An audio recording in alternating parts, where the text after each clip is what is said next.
Okie dokie, we are back with another run. This one is Test Drive 4, the Masters Cup by Thrasher. So, Thrasher, when you're ready, Uh, take it away. Absolutely. Hello, I am Thrasher DBS. I last ran this game in late 2021 and am not very in practice at the moment.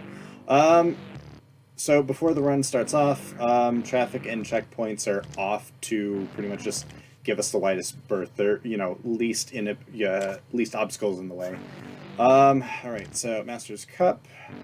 So whenever the timer, ready on the timer?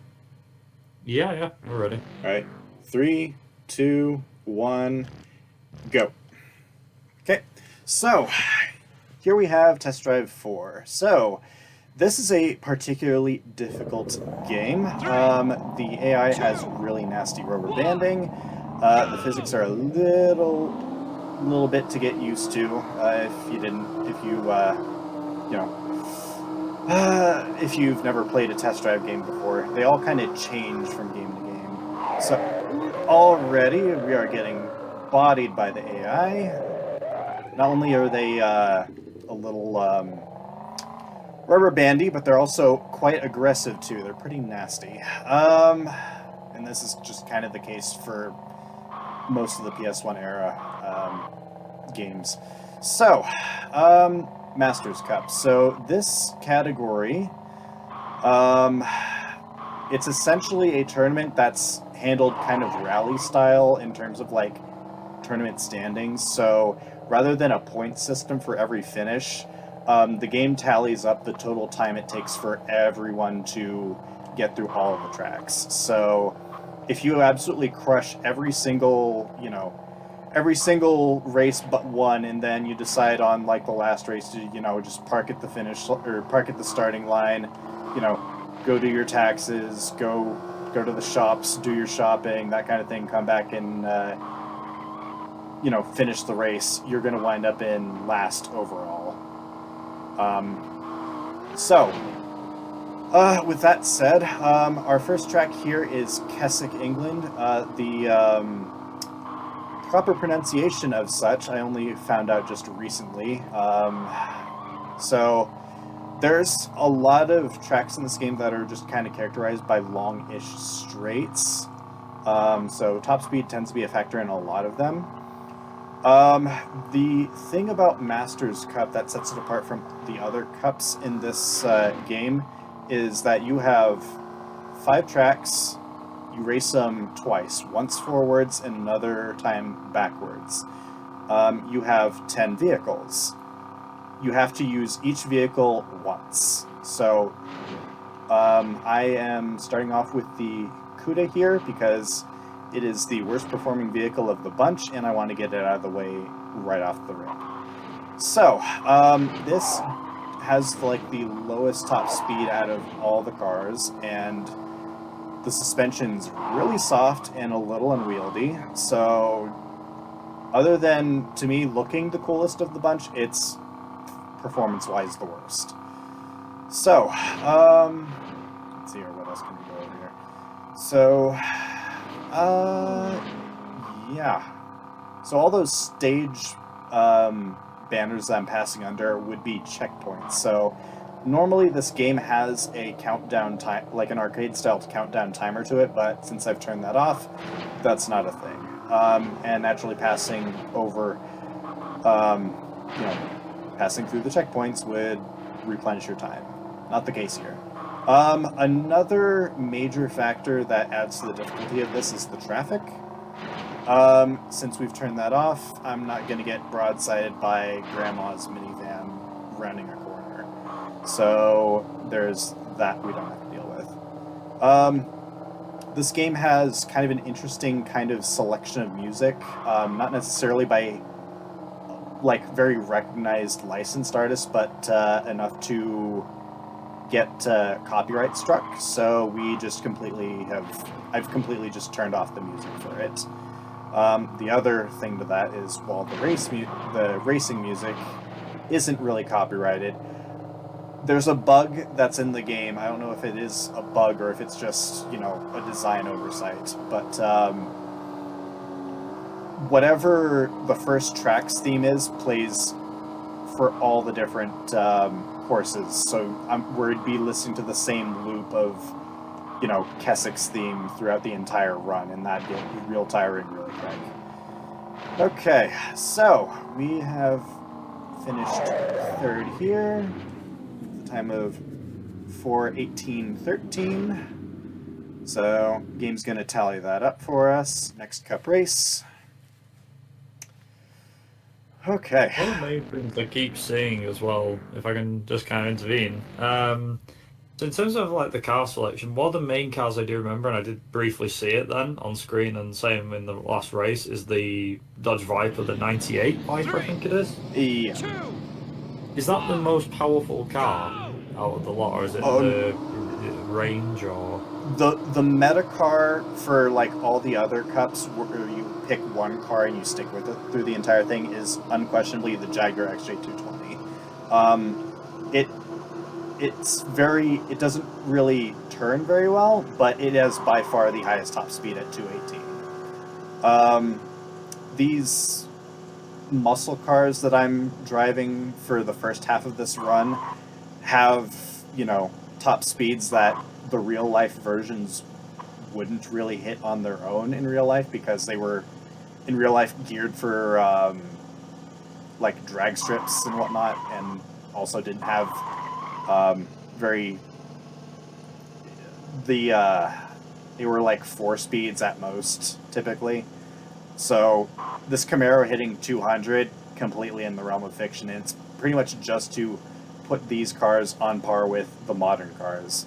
So the thing with like Test Drive 4 that they kind of had like on the back of the box is just kind of like a marketing kind of thing, was like the whole Beauty versus Beast kind of type thing, where the Beauty were the modern cars and then the Beasts were the old classic cars from like the 60s and 70s, and pretty much just like them duking it out.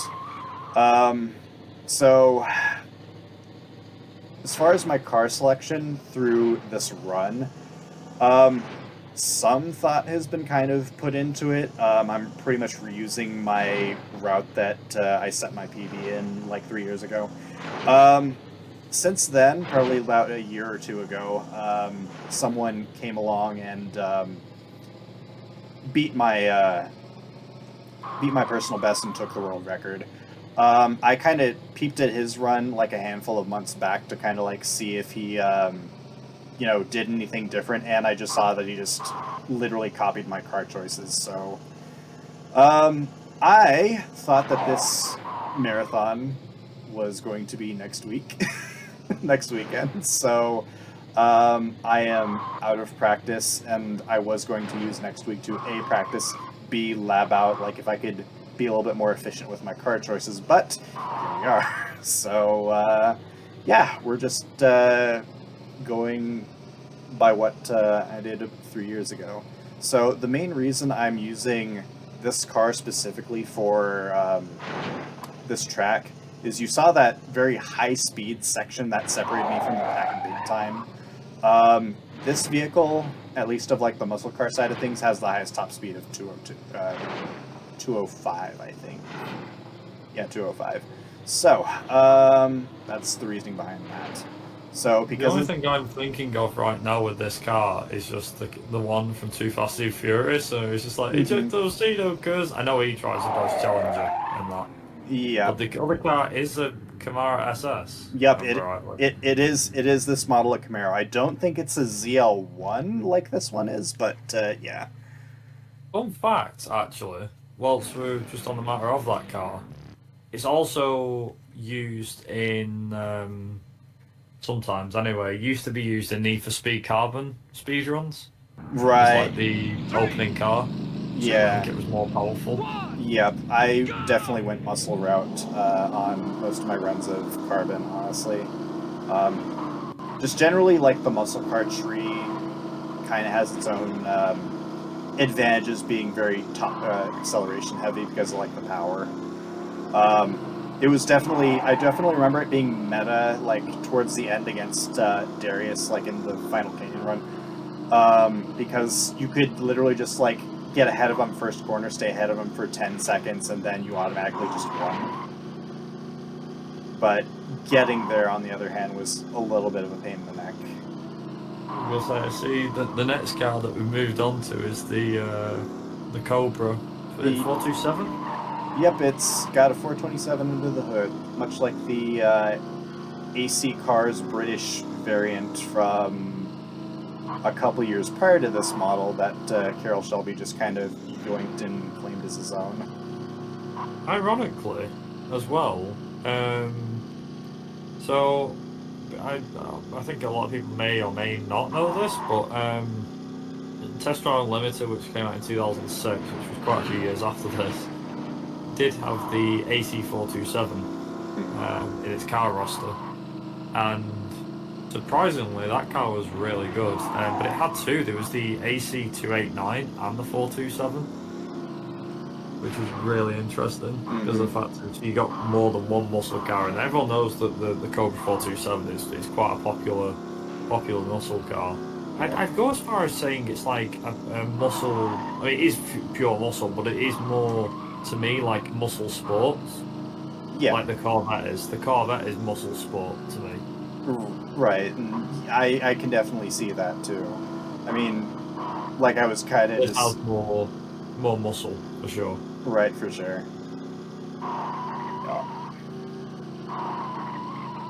Yeah, you mentioned before about the Jaguar XJ220. Funnily enough, Howlin' Mad Mike, who is in chat, he'll probably attest. He can probably tell you a little bit. They made because we're on, obviously we are a retro games marathon for this one. There was a video game based off the Jaguar XJ220, but it was apparently awful. He could probably give you more details regarding that, but from what I heard, from what he told me, it's awful. It was like a SNES or Amiga title, wasn't it? Like we're talking back in '92 when it debuted. Yeah, I want to say Amiga. Maybe Mike could shed some light on it, but yeah. It's interesting how it got its name, like how it's got its its whole,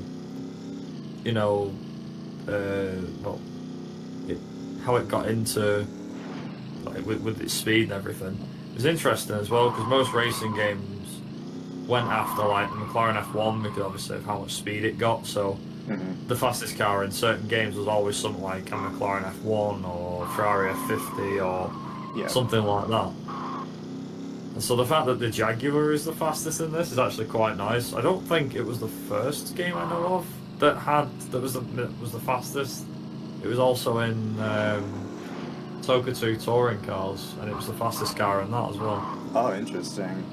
Or Toka 2 touring car challenge, I think it was in the States. But yeah, the Jaguar XJ220 is in that, and it's got its own. It's in its own championship, which is like the support car championship. So you'd race 10 Jags, the XJ220s against each other. Right. Whilst we're talking about Jaguar, I could maybe briefly mention this bit as well. So there was a car that was made by Jaguar called the XJR13. 15. I think it was 15. I can't remember. The 15 was the road car, and it did kind of have its own support series kind of thing. I think there's also 15. It was like a flat car, wasn't it? Yeah. Sports car. Yep. Yeah. Immediately, as soon as we talked about Jaguar, Mike popped up in Jags. Yep. Let's see here. Chevelle. Okay. The TVR in here, I just spotted that. That's actually quite nice. That's very 90s. I do love like 90s TVRs, even though I hear that owning one in real life would be a giant handful. Yeah, it's funnily enough, where I work, there's a garage just next door. It's like 2 seconds to walk it down the road to get there. It's on like an industrial park, and every day, even at the moment we've had like bad rain and snow and everything, these guys have got these old TVRs that not Cerberus, I forget the name of them. Were they like roadster, like open top groups? Yeah, I can't remember the name of them. I honestly forgot. I'm guessing they Griffiths. sound so good. I'm guessing. I'm guessing Griffiths, if they're in that Maybe. same time They're not the period. V8s. That's the thing. Mm, They're not like the more modern, the Griffith 500s. They're not them. They could be Griffiths though, but I don't. I have right. to have a look. That's got me curious now. I'm gonna have a look. Let's see here. Well, there are TRs I can think of are like the Tamora. There's the Tuscan. What else is there? Sagaris. I don't know.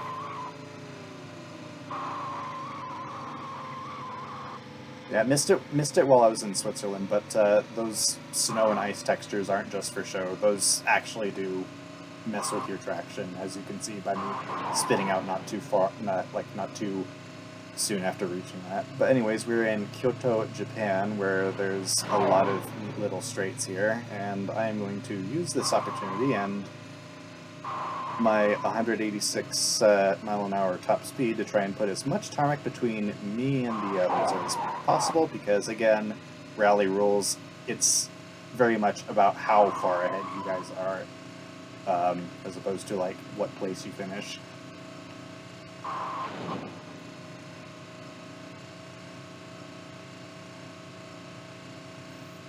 So, anyways, so as you can see by a lot of these tracks, sometimes the roadway kind of snakes its way into very interesting places. So like here I'm going through like a residential district, right after going through like an entire market. But yeah, we're reaching the end of this track pretty quickly. A lot of the high-speed tracks like last for about 2.5 minutes, so we're not doing too bad.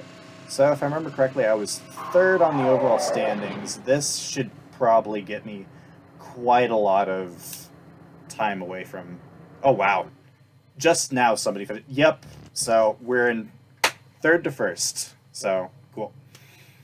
Okay, last muscle car, we're doing the C3 Corvette. Out of all of these, out of all of the muscle cars in this game, this one feels the best to me, because it feels like it's got a real good mix of acceleration, top speed, and responsiveness in the corners. Meanwhile, that Viper just tried to shove me into the wall. That's really nice. That's my apologies. No, no.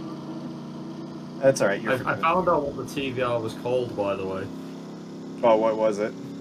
It's a TVR 3000M, or a Timer 3000M, that came out in 1977.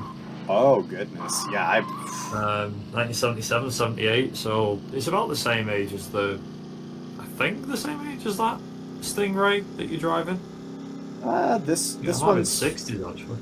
Yeah, this one's from 1969. I think, if I remember correctly, like the third generation, which this is the longest generation of Corvette, like, because that was like 68 to 82. Early third gens are real good, and towards the end they started becoming absolutely embarrassing. I'm pretty sure like whatever commuter car your parents have probably generates more power than a 1982 Corvette. There's actually two TVRs that go past work. The other one that I just looked was a 1970 TVR Tuscan. Oh, gotcha. So I forget how old TVR is as a brand. I do remember, I think, like, apart from the Cerbera, the Griffith 500, the Sagaris, the Tamora,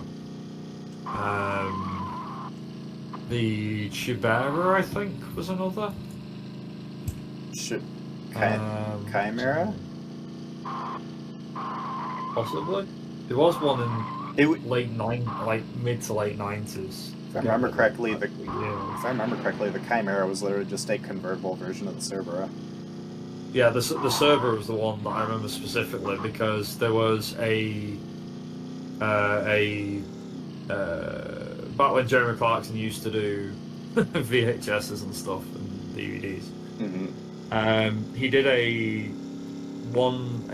full mile drag race, and the cars that he went up against were like he said, before you all ask about the X and Y, that he's like, with no McLaren F1 or Jaguar X220 or Ferrari F50 because they're limited run ultra cars, with no Ferrari 512 because when Ferrari heard about the competition, they refused to play ball, and with no Lamborghini Diablo because he went, I've already raced one against the Vantage and it lost.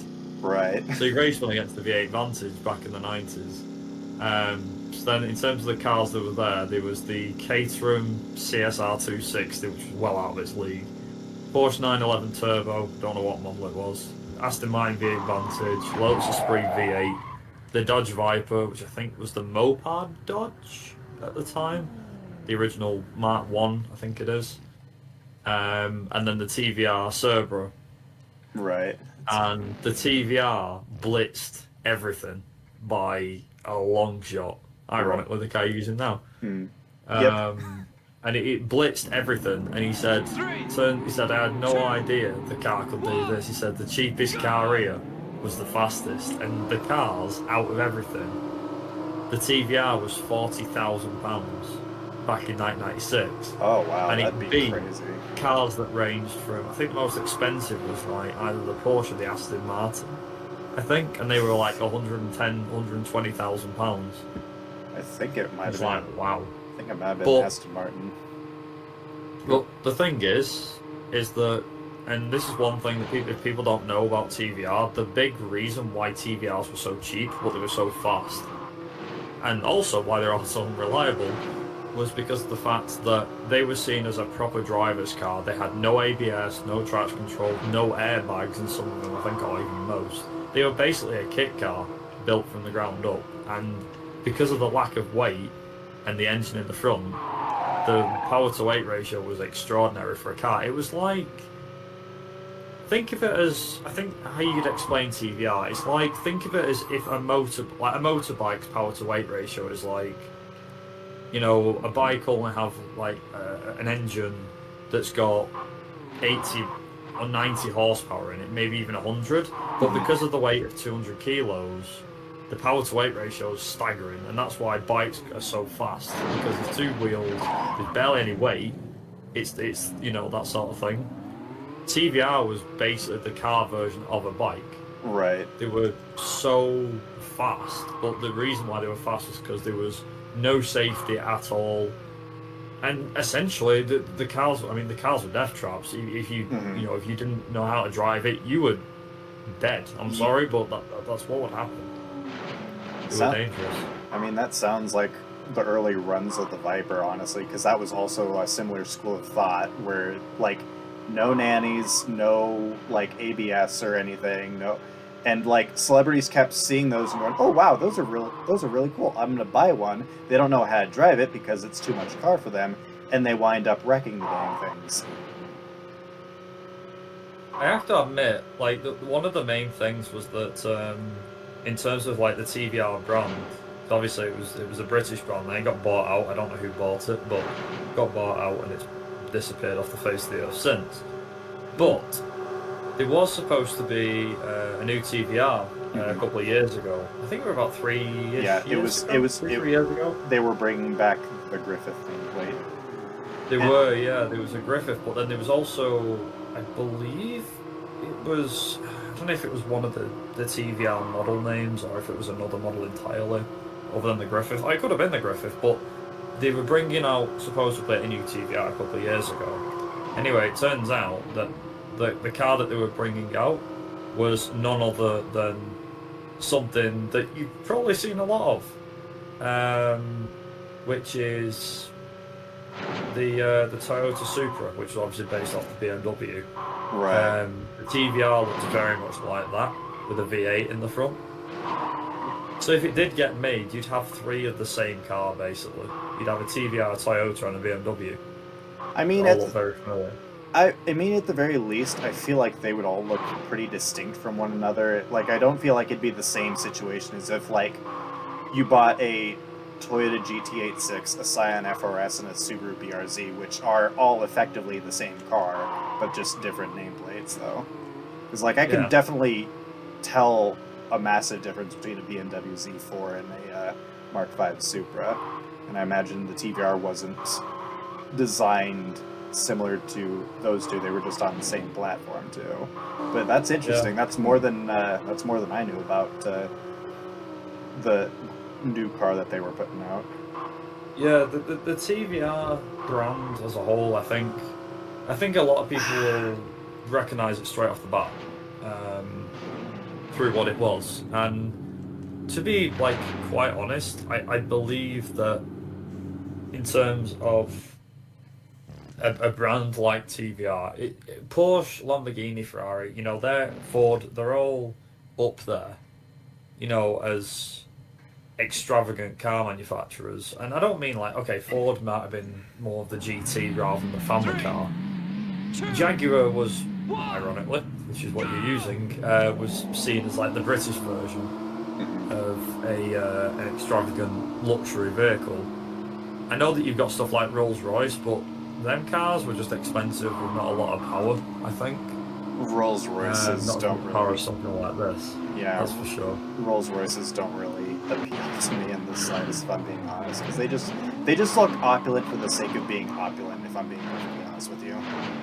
Yeah, but it's like with TVR, it's a case of they're fast, they're dangerous, but and they've got the engine, but it's pretty cool that they're still able to, people still recognize them, and yeah, you'll get told that they have all these problems. I actually spoke to a TVR owners club last year, to one particular member, and I just said to him, I said, I'll be honest, I said, I've wanted a TVR for many, many years, and I had a look online and managed to find a few for a decent price, and even wanted to buy one at one point. I know a lot of people are probably thinking that's a stupid thing because they rust like hell and da da da da da.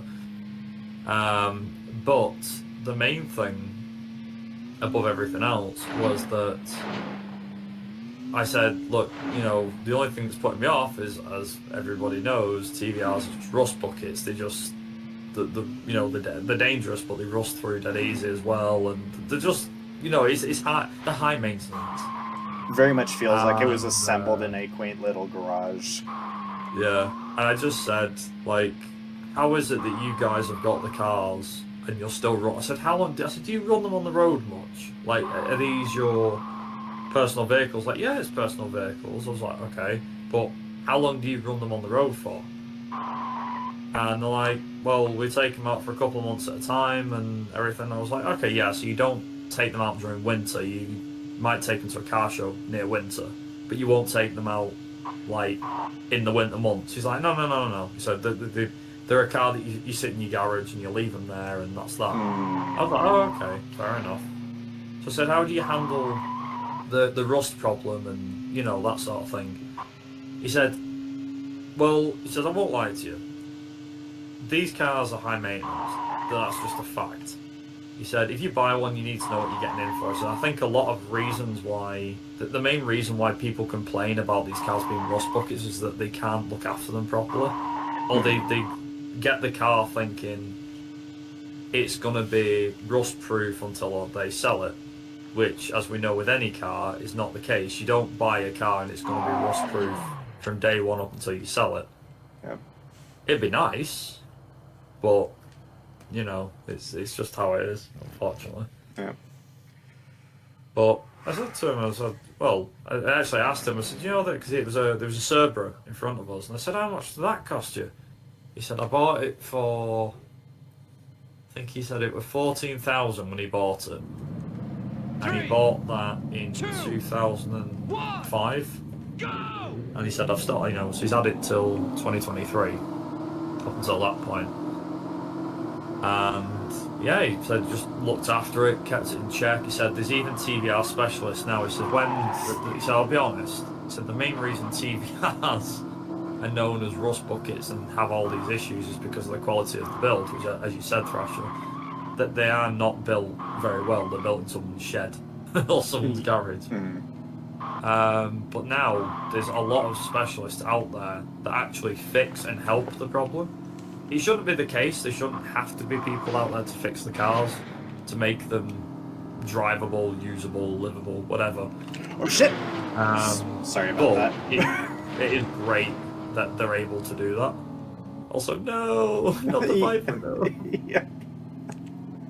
I But could, yeah, it's interesting, that's for sure. even if I made the movement to try and avoid that, unfortunately, because again we're on a snowy road and this isn't just a texture just for show. I actually do have less traction than on regular tarmac. Like, I still would have wiped out. Also, apologies for the quick profanity, because that was genuinely just oops.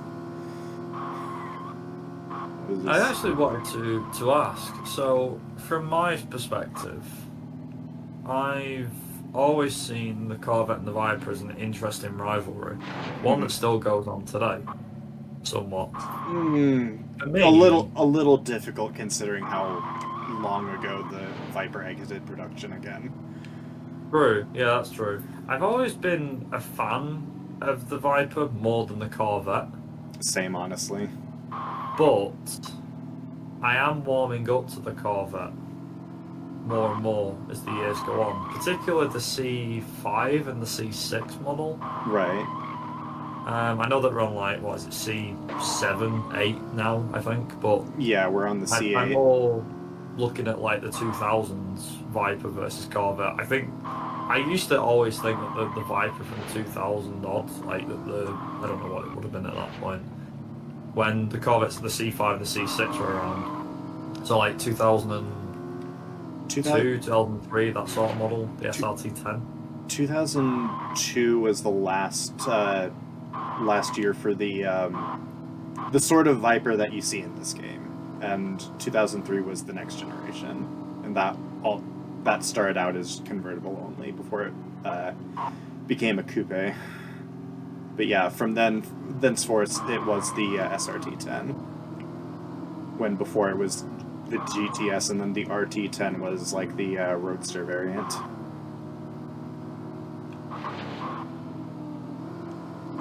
Yeah, I do always struggle with like the Viper and the Corvette because it is an argument that still goes on today. I mean, for me personally, I would take a Viper over the Corvette, but it depends on the model. Like, if you have to pick between a Viper and a Corvette, depending on the generation. Like, if I had to pick between the Viper GTS, so the last model of the Viper, versus the Corvette that we've got now, I'd happily take the Viper because I just think it looks so good. Oh, absolutely, same. But if you said to me, pick the Corvette or the Viper from like the first iteration of the Viper versus the Corvette at the time, I would probably choose the Corvette because I think, personally speaking, again, this is just from my perspective, I do think that when the Viper took at least a fresh lick of paint to actually look good, because I think when the original Viper was released, which I think was the Mopar Viper, the Mopar Dodge, it looked bare-boned when it released. It pretty much was. So the first Viper was essentially like a logical progression or natural evolution of like the Shelby Cobra. Carroll Shelby was working with Chrysler primarily at the time, so the Viper had a lot of his input on it too. So essentially it's a 90s Shelby Cobra. But then if you go to like the Viper GTS of 1998, so probably the one that's in this, Yeah. That's where to me the Viper actually looked really good. Yeah. Like I think it's the second generation Viper in this one. Technically, kind of. Well, it's hard for me to keep Viper generations straight because I've seen the first gen and second generation Vipers be essentially very similar looking, whereas like other times I've seen it literally just there's 3 generations of Viper. There's the one from the 90s and the early 2000s. There's the one from, most of the 2000s, and then there's the one from like the 2010s. But yeah, so the Viper GTS here, some will say it's second gen. I just kind of just call it the first gen because it's visually similar. I feel like SR2 would probably be the most most accurate generation to put it. You know, in the same vein of thinking as like Skyline GTR is like you got your R32, you got your R33, you got your R34, that kind of thing. It's one of them. I think like overall, that in terms of how everything goes, that yeah, it is an interesting one. That's for sure. I mean, you've got like a varied amount of vehicles that have come out over the years, Vipers, Corvettes, and so on. And I think, wasn't it the Viper that made the new? Well, not made the news, but was that one car that they just had to, they'd have to keep putting more and more things in place to stop it. It was one of them rare few cars that it just kept winning despite everything they threw at it. Oh, let's see here. Like, are you talking in racing? Yeah. Huh. I'll be honest, I don't think I remember anything with that regarding the Viper, to be honest. I know the McLaren F1, when that got taken racing, there were like... It was just kind of like the dreaded car, because it won Le Mans in 1995. And then 1996, they kind of go over to Japan, where they've got the JGTC, and they just dominate that for the entirety of 1996, which, despite like all the penalties and like sanction, or all the sorts of like handicaps that JGTC forced them to have, they still kind of came out on top. And then eventually JGTC is like, okay, you guys have to conform to all these other regulations, otherwise you're not competing in 1997. And they just kind of took their ball and went home. That was with the Viper. The Viper went one step further, because the Viper was entered into the American GT Championship, I believe, and it did really well. It didn't quite dominate, but it was very, very close to like full domination. Right. So I suppose it did dominate. It just wasn't like complete domination. Anyway, it did really well. Yep. And the American Racing Board actually said, right, okay, we're gonna make things a lot tougher. So they made the car carry like an extra 150 kilos, and it still kept winning. Right. And it basically just wouldn't stop winning. And they entered it in other races. It won them. It went to Europe. It won over there. And things got so bad that they was like, right, okay, the Viper's now going to use. Oh, that was it. Yeah. So the Viper was going to use. They told it to go from like V10s were outlawed, and that it couldn't use a V10 anymore. So they just chopped 2 cylinders off and was like, right, it's now a V8. And it matched the thing, and it still dominated. It was quite funny. Yeah, that is. It was an absolute monster when it came to things. It was like they tried multiple things to slow it down. They just couldn't slow it down enough. They tried, like I said, they did all sorts, but there's been a few teams and cars and races that have done the same thing, which I find very interesting. Mm-hmm. Yeah. But yeah, I'll have to look more into that. Also, we are on the final race of the championship, and we're ending on the Viper. Funny enough. There is a video online, which if people haven't seen it yourself, same as yourself, Thrasher, if you have a look as like Dodge Viper controversy or something, you'll find it. It's quite easy to find on YouTube. It'll have like a picture of a yellow Viper and things, which is really good. Mm-hmm. I wonder if it's something that like one of those like automotive history channels will cover, like Automobilistic or something like that. I think he might have done, yeah. I was going to say, do you watch him, Automobilistic? Oh, I love Automobilistic. Yeah, I've been watching him for about the last year and a bit, and my mates watched him for a while as well. Pretty cool. Pretty good. Yeah. Yeah. Let's see here. So, run-wise, we've been having quite the commanding lead in the championship standings, thanks to definitely San Francisco, Kyoto, and the first run-through of Washington, D.C. So, this is probably going to shape up to be a pretty good run. I don't know exactly how close I am to PB. Leaderboard is according to IGT on this, and it looks like I'm going to be a fair bit ahead of estimate. So we shall see what happens after this little section here. What's going to happen is we're going to be in a forested section, and when we cross the line there, that's time. At least RTA. And then we'll see how I shook up afterwards. So, here's the forested section, and... time!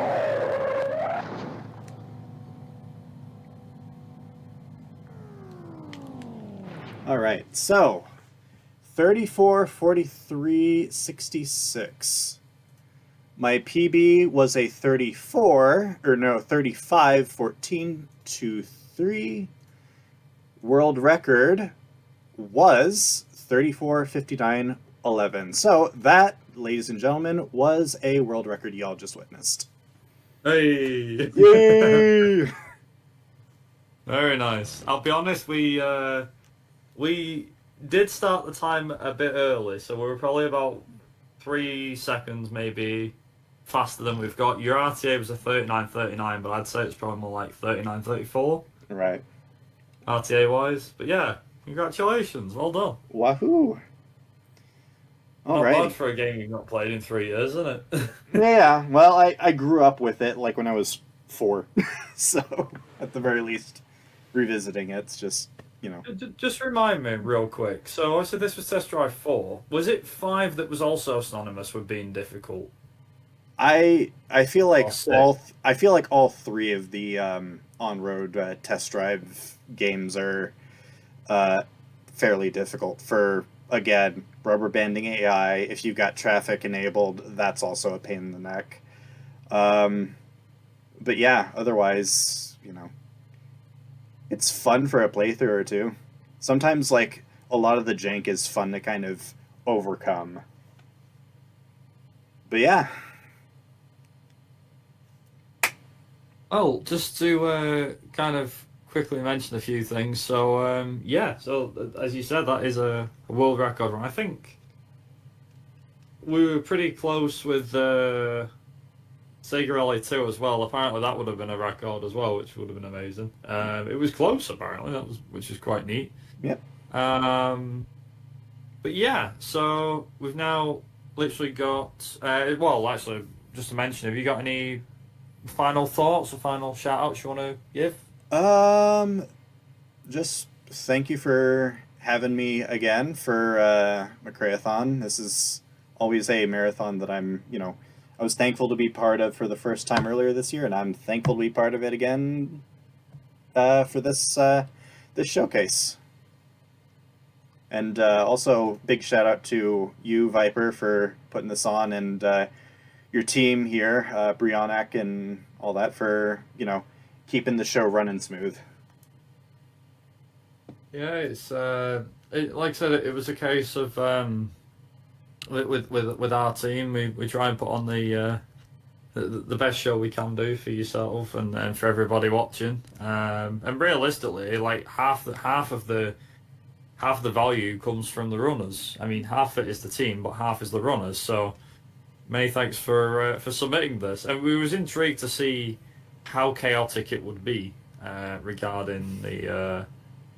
That kind of rhymed. I didn't mean for it to be, but anyhow, it just happened to do that. But yeah, no, it's a case of games like this, especially the older test drives. They don't really get seen very often, and it's nice that it was really nice to see this get submitted, because it was a case of, I do remember playing. It could have been any of the 3. I want to guess 6 that I played, and I really struggled with 6.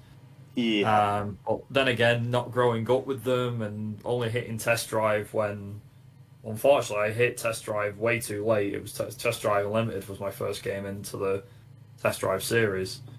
But yeah, regardless, you definitely showed us how it was done. That's for damn sure. I appreciate that.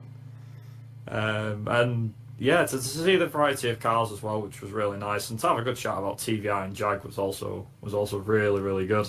Absolutely. But yeah, on that no, I think we're going to head back over to our intermission. Many thanks again, Pasha, for doing that run, and hopefully you enjoyed doing that, and Yeah, hopefully it was relaxing and chill when it could be. That is. absolutely, especially considering I just found out we were doing this today and not this week or this coming week. But It's like practice. Who needs it, yeah, folks? sometimes. Actually, make sure you get practice done. Yeah, for sure. But regardless of that, yeah, we're gonna head back for a quick intermission, and when we come back, we're gonna have Kickstart 2 by Digital Duck. So don't go anywhere. I'll be back very, very shortly. See you soon.